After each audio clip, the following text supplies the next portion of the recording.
What's going on? Welcome back to the channel. We're here with another video today. I'm starting the video off inside because it is freaking cold outside. It's like minus 10, minus 15. I don't know, it was cold last night. It's still snowing.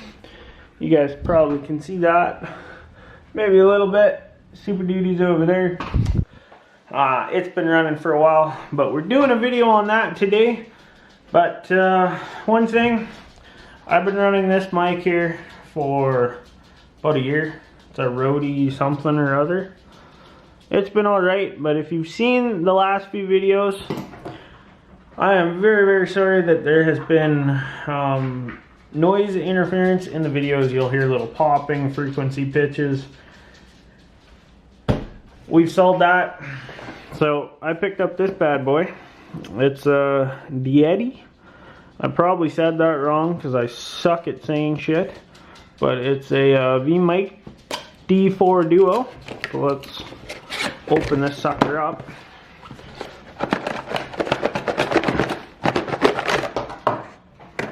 Well, that's one way to get her done. This is the new mic. So, I don't know, it's got little fuzzy windsocks on it. It's supposed to have front and back mics. It is more fancy than I know. Sorry about the water noise in the background. Little Kenna doing house chores, aka cleaning up after breakfast. And then yeah, there's a yellow mic cord. Enough talking, let's get it on. Okay, new mic's on. Tell me what you think. This is on front camera volume. I don't know, let me just click this over. Alright, now we're on dual mic. I don't know what it sounds like, but obviously I will when I edit this video. So tell me guys what you think. I'll do some tests between the front mic and both mics to get the best sound quality. But since you guys have to listen to me talk all the time, tell me what you guys want to hear. And I know some of you will tell me to shut up because you don't want to hear me, but that's probably just going to be my own father. So, continuing with the video. So if you guys watched the last few videos, you know I picked up a 2020 Powerstroke. Now, of course, we're going to do mods to it. Eventually, it will get deleted and tuned, but that'll be coming come springtime. I just want to run it out through the winter, make sure that we have no issues, just for warranty purposes. But one thing I really wanted to do was get a data monitor. Now, eventually when I do a tune, I'll probably end up doing the Easy Link. They have like a Bluetooth deal that hooks up to your phone. I don't really like that. I like hardwire. I like live. Whenever you have Bluetooth, you have delay. So numbers really don't show up what they are. So what I did, I picked up the Edge. This is the Insight CTS3. Now, this is a data monitor, that's all it is. I believe you can hook it up to like a tuner of some sort and command that, but I don't believe that will be what we do. So the box is super simple. It comes really well packaged. Of course, the product's not in here, it's in the truck, and that's all we care. One thing I was really impressed with, their user manual pamphlet. This sucker has like 3D tire treads on top of this. Like you can feel those. Really cool. But enough about this. I'm going to show you on the truck. Alright, this is how you install one of these. Okay, so this is the monitor. These are the setups I have. So we have engine coolant temp. We have oil temp. I have boost in the center with engine speed down there. This is EGT's, injection timing, and then I got transmission temp on the left hand and the right hand side on the bottom. I have Celsius over here, I have Fahrenheit here. Now you might be asking me, why do I have two in different temps? Well, what I wanted to do with that is because the truck here, these Super Duties, they'll actually tell you transmission temp Here's the one thing I'm finding. So my truck's showing 80 degrees C. Go up here to the Insight, it's showing 81 degrees C. A little bit off. Now, yes, it's only by about a degree or two, but they're both reading information from the ECU, so why aren't they the same? It's one of the things I've always been curious about. And you know, lots of these newer vehicles, they kind of have dummy lights for temps and pressures and stuff like that. Like, this truck doesn't even have an oil pressure sensor. It's got an oil pressure switch. So I believe anything over about 30 psi, it shows up, and I don't even know thing, it'll just sit at center. So as soon as it gets oil pressure, boom, it's at half. It never changes. That I also found because I went in here because I wanted to see what oil pressure was.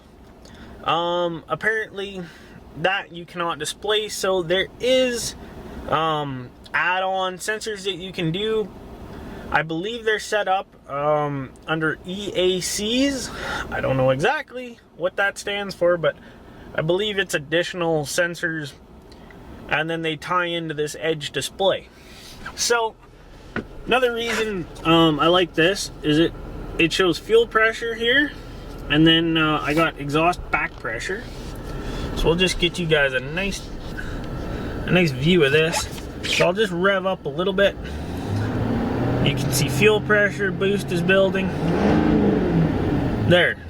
So that's kind of the display you get. Now there's lots of features with this one. So if you double tap, that'll allow you to change whatever display you're on. So this you can change. There's lots of different options that you can go through. There's a lot of parameters that will show. And then of course you have diagnostics that'll show up. If you have codes or anything like that. Very fast display, I would say. I've seen the CTS2 before. So you do have tuning options. You have performance test, which is like 0 to 60, 0 to 100, quarter mile and 8 mile setups. And then EAS settings, these are like your add-on deals. If you want additional, it's, yeah, the expandable accessory system, that's what it stands for. So that I don't have, but you can do added pyros, boost, any sensors you think. And then you go into settings here. There's plenty of stuff in here you can do. You can do different display setups. You can change brightness mode, the daytime. I have this actually set to low. It works really, really well for me. But lots of different options. And then you can do a ton of different colors. I know you can change the colors and you can change the screens. I really didn't do any of that because I like the teal. So that's kind of what it had, and that's what I left. So you have different alerts, warning zone colors. Pretty much what the deal with these Insights is they're fully customizable. Whatever color combo setup you want, you can make happen. I'm not going to sit here and show you guys all that. I do believe there is on their website, they have pictures of the different options. So go head on over there, check it out. You know, it's just a monitor. It shows you what you want to see. And if you guys know, the interfaces on these new trucks, they're very limited to what you can see. And for me, like, you look at this, it shows boost pressure in kPa. Now, I believe 13 kPa is equal to about a pound, or like 1 psi. So I know that this is about 40 pounds, would be 280 kPa. But for lots of people, it's just easier to have the PSI number, so you don't have to like figure that out as you're going. And then just to see all the parameters of the truck, for me this costed just over $450 some, and that's Canadian dollars. So for you US guys, it's probably, you know, $100 with how crap our dollar is. Thank you, Justin Trudeau. But you might be asking again, why did I get one of these? It's a brand new truck. It's not deleted. Why do I need to see this? Well, I do have plans of getting it deleted, like I had said. So I want to learn what the truck does, what numbers it shows, kind of where it sits now. And then once I do delete it, I actually have data to go off of to know kind of, you know, what's changed. Is the truck running hotter? Is the transmission running hotter? Am I hurting the truck? Because when you add power, of course, you have stock components. So looking at temperatures and pressures is a very good way to see, you know, how the vehicle and how the engine is performing and what things I need to change. Like, do I have too much back pressure? Do I not have enough back pressure? You know, is the transmission getting too hot?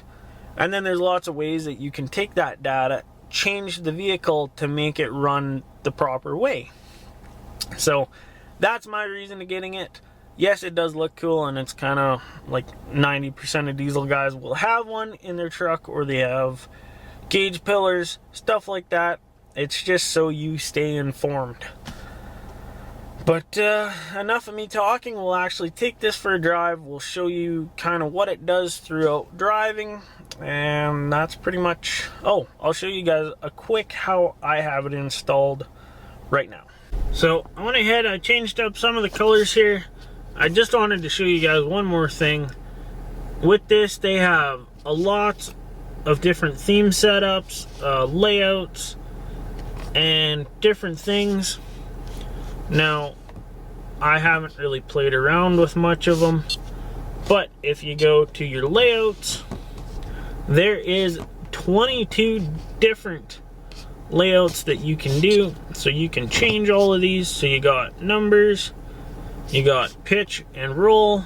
This is kind of like a racing gauge setup. Another gauge setup. And like I said, there is plenty of these. So these have like your old analog displays, just unit bars. Another cool one. That is the one we're running actually. Another center setup display. Those are just like little round digitals. So yes, there is a lot of them that are very close to the same, but they give you 21 options. So lots of things to customize and change. Now of course I only run the one, so we'll go back, we will load this. Sorry. Let's see, I probably screwed up here, but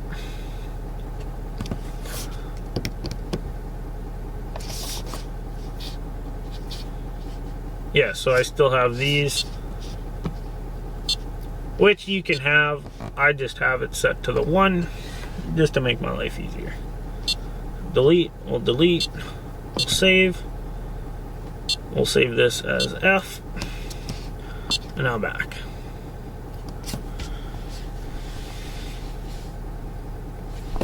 So there we go. That's the setup that we have. I changed the bars to gray. Of course, there's multiple different colors you can pick.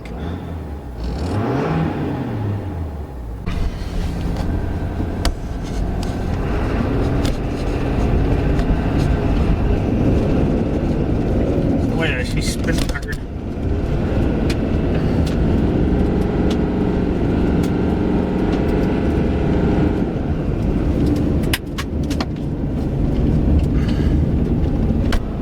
So yeah, this is kind of the normal while you're driving. It shows. Of course, you're able to see the fuel pressure.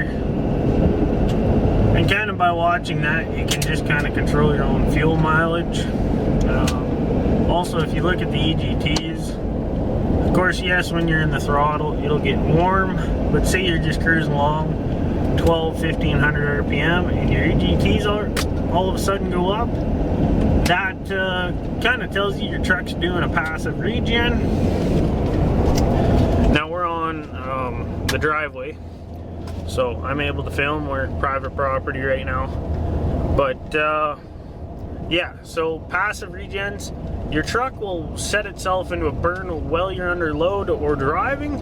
It's just already at temp, so it's able to do that really easily. Now, if your truck is sitting, it'll kick into what's called a active regen, where it'll high idle, do a burn itself. But that's kind of the difference, and that's another thing that I like about this monitor, is you can see what your truck's actually wanting to do. So, alright, we'll do a nice little pull for you guys.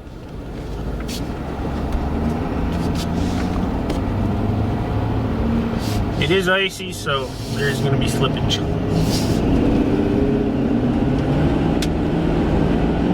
Oh yeah, there we go. That's about all the pull I can do. The roads are super icy right now, so we'll just kind of do some normal driving data for you guys, just so you have a nice look at what this thing does. The guys that know, they'll know. The people that don't know, guess what? Get one and find out. You'll love it. This is my probably favorite thing, is once the engine brake kicks on, you'll see the boost rise. So that's running engine brake. So you watch your back pressure, boom, 50 some PSI, and then you're running boost. Because of course you have back pressure, and the turbos, once you compress here, it can't spin the turbo backwards. So that's why you see the boost increase. But I'm sure one of the internet heroes will prove me wrong on that one. So.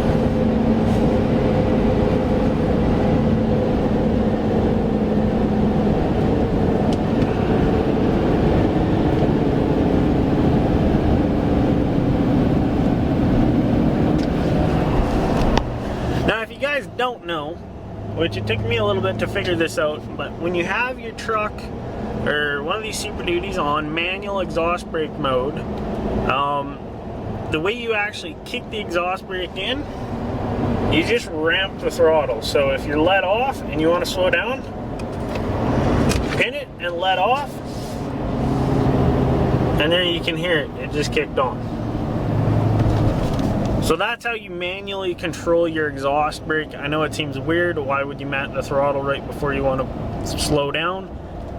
But what you do is the turbo is able to build up boost, pressurize the intake, and then it kicks back pressure in, which actually then slows down exhaust flow, creating more back pressure, allowing that engine brake to work even better than just when you let off and it has to do it itself. So, just so you know. I hope this video was very informational for the guys that are looking at getting one of these. Now, I could go on, probably make a hour-long video going through all the setup, settings, all the parameters and stuff, but just go on the Edge website, check out their CTS3 Insight. Now, this is not sponsored by them in any way. I just really like their product, so I want to showcase it on my channel for you guys. And honestly and truly, I think it's probably the best thing that you can do. Now, you don't need to have a diesel.